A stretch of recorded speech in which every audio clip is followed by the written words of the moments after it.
with that, we will bring up our first company. They will make their way to the stage. Kuzu from San Francisco lets you see and share live views from the places you care about the most. You have 5 minutes right there, and it will start when you begin. Hi, I'm Drew with Kuzu. Several weeks ago, the world awoke to the amazing potential of ambient, always-on video when a meteor streaking across the sky was captured by hundreds of cameras in Russia. And those views were shared with the world. It got some people thinking, what if we all shared our view with the world? What if we all shared our view with the world live? What if we could see anywhere live? Well, it'd mean you'd see everything from the spectacular to the mundane, but potentially quite useful. There is a limitless, latent demand to see what's happening in the world, for everything from exploding meteors, down to the line at the barbecue joint around the corner, and everything in between. But we've really just never thought about it because it's never been possible. Well, that's the big idea behind Kuzu. What if you could see anywhere live? What would you want to see? Just think about it. And how would this be possible? Well, let me let you in on the secret. It's possible because of this. Hundreds of millions of smartphones around the planet means it's dead simple for everyone to share their view. Using the Kuzu app, broadcast a live view of something interesting when you're out and about, or, better yet, dig up that old smartphone you've got in your sock drawer. You know, the one you're not using anymore? Plug it into power, connect it to Wi-Fi, and broadcast a live 24/7 view out your window. We'll even give you a free Kuzu mount. Whoop, whoop. Here's how it works. Poke the eyeball, immediately you're broadcasting, and you become a green pin on the map. Search for what you want, tap an orange pin, and you're seeing a recorded view from recent history. Tap a green pin, and you're seeing immediately a live view from that precise location on the planet. And because Kuzu is inherently a social utility, sharing with your friends is a piece of cake. 2013 is the time to ride this wave of cheap infrastructure, proliferating broadband, and hundreds of millions of smartphones. Kuzu is optimizing in one market, San Francisco. We're taking it to other major metros, and then we're scaling and monetizing. Kuzu has solved some extremely hard problems. If you're going to have a network of always-on cameras, you don't want them broadcasting all the time when people aren't watching. That's incredibly inefficient, incredibly expensive. But you want the camera to light up immediately when somebody wants it. And you have to be able to search through an ocean of content to find the things that you're looking for. These are the key innovations that Kuzu has driven. So what's next? Kuzu is going to bring you real-time social interactivity, private networks, ingesting streams from other sources, computer vision algorithms that will search the world on your behalf to find the interesting things for you so you don't have to search through millions of live views. And an open API so that anyone can develop cool Kuzu apps on the platform. So how will Kuzu monetize? Well, we are squarely focused on building a core, great user community right now. But when we do turn on monetization, we will look at these 4 areas. Dynamic advertising. So we'll investigate, for example, embedding an ad directly into a live stream. Content syndication. Things like the meteorite are broadly applicable to all of us, but then there are all kinds of other things, like a car crash. That's really interesting to the insurers of the involved vehicles. Premium services, whether that's extended recording capabilities or automated triggers or private streams. And data analysis. If you're the Gap, it might be kind of interesting to know what color is trending right now. It's all starting right now. 12 days after our soft launch in San Francisco, there are hundreds of users, or hundreds of views, and thousands of viewers. So what are people doing right now with it? Aiko in San Francisco loves to broadcast a view out her window to show the cafe and the park so her friends can see if it's fun, foggy, crowded. And her mother, who lives in Sweden, literally gets to look out the view of the window of her daughter's window in San Francisco, half a world away. It's so cool. Jonathan, the owner of the Old School Bar and Restaurant here in Austin on 6th Street, loves to share the view of the bar with the fans and followers of the bar.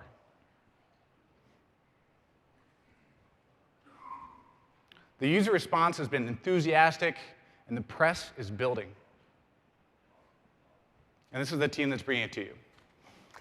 And with that, we have to end his 5 minutes. Thank you very much. There we go.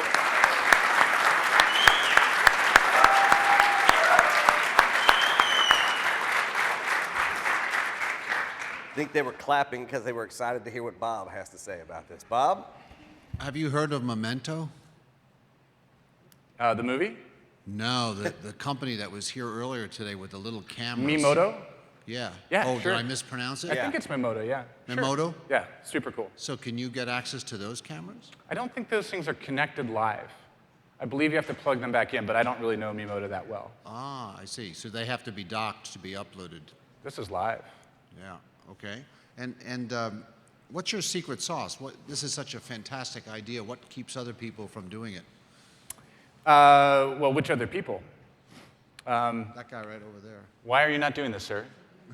I think the answer is it started out as non-obvious, first of all. So the idea first occurred to our core team back in 2008, but the economics didn't make any sense at all. And in fact, we shopped an idea to some people in the room when we were building hardware, because we thought we had to build hardware to make this happen, and the economics just didn't make sense. It fell apart. So we stopped that. So it's only now that the economics make sense. There are old smartphones now. There are large players, frankly, I'll say there are large players in the space who would probably want to do this, but there are also really interesting privacy considerations that you have to take into consideration. And so you know, it's a good thing for a startup to do that's going to kind of break some glass in this space. Go ahead, Maria. Yeah, you just, thanks very much, by the way, Memento, great movie. You just mentioned the word that I was going to ask about, which is privacy, and said there's a lot of concerns. So how do you think about it, and where's the line between privacy and useful information? Sure. We take it very seriously. A couple things. One is that Kuzu is only for public places. So it must be a public place. We actually curate that to make sure that that's the case. Two is we have assembled an advisory board built of some of the leading experts in the world on the intersection of public policy and computer vision to make sure that we are on top of this and we're making all the right decisions.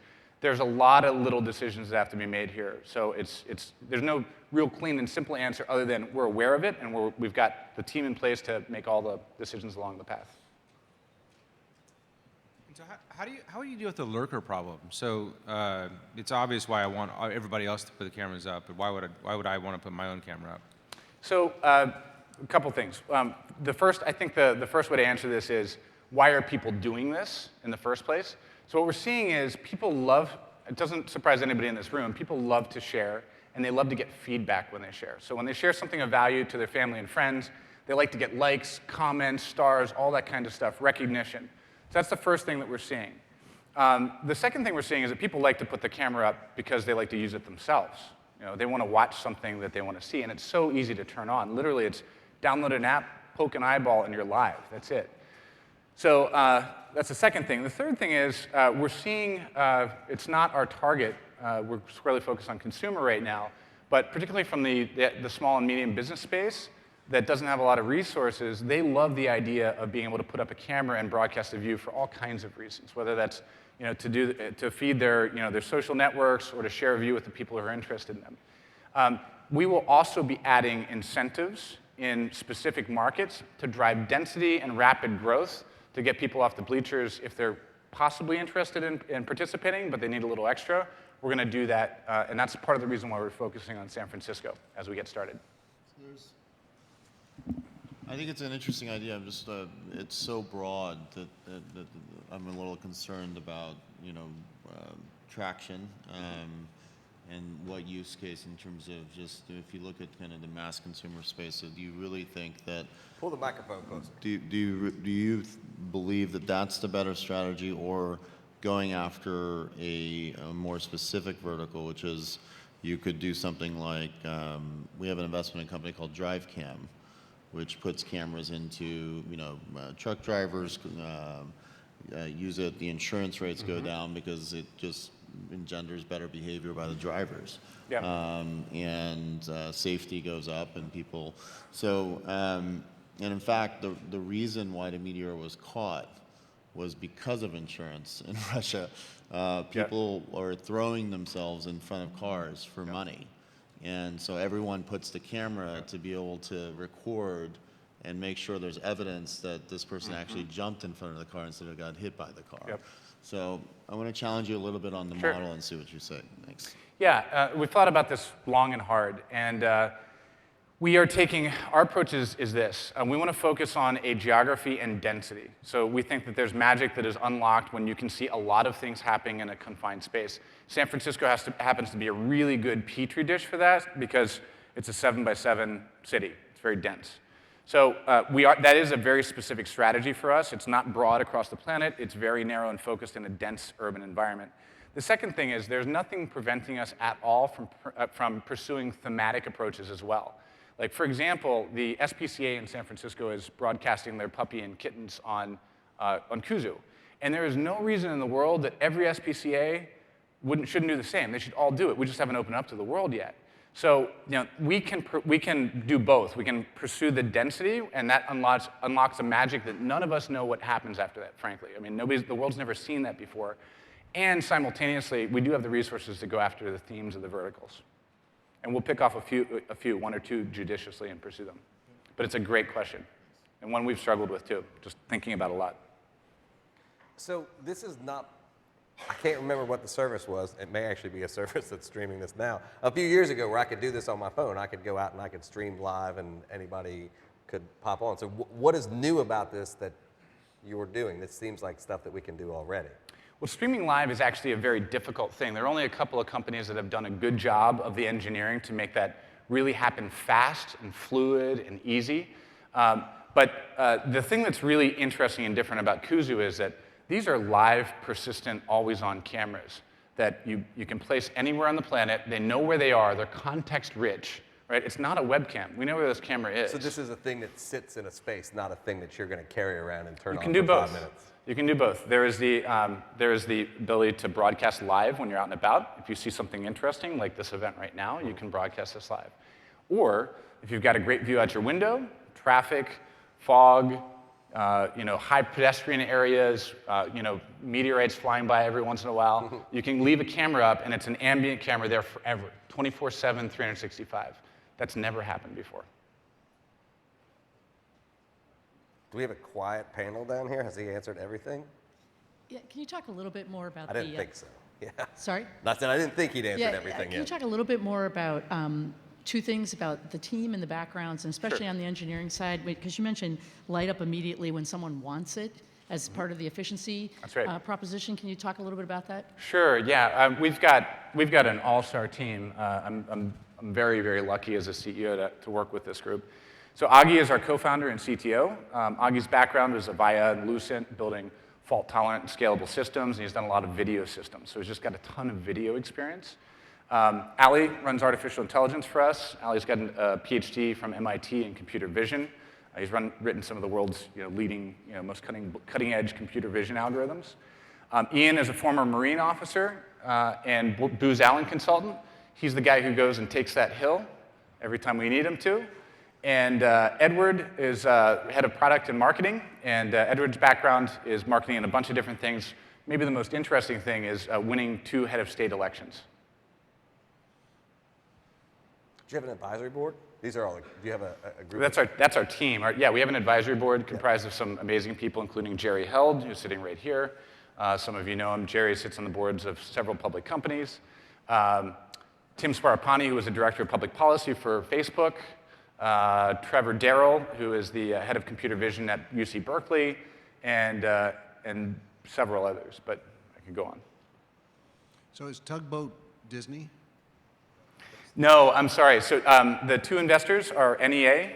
The 2 lead investors are NEA, which I think everybody knows, and Tugboat Ventures, which is a boutique investment firm based in Palo Alto. Dave Wharton is the partner. That's a really big seed. Is that all the money you need forever? No, we'd like some more. And you said how many, it's in a private beta right now? No, it's open public beta in San Francisco and Austin. And how many people do you have streaming and what's the engagement look like? Somebody else wants to know too. So this is 12 days old, so I don't have the latest figures in front of me. I think current live cameras right now, last time I checked before we came up here, is about 200 live cameras between San Francisco and Austin. And those are the only two places they can broadcast right now. And then thousands and thousands of video snippets. So people taking all kinds of really interesting stuff around the city last night. Those are the orange pins. The green pins are the live pins. Gotcha. Anybody else? All right. Thank you very much. That was a good job. Thank you. Thank you. Good job. Good job.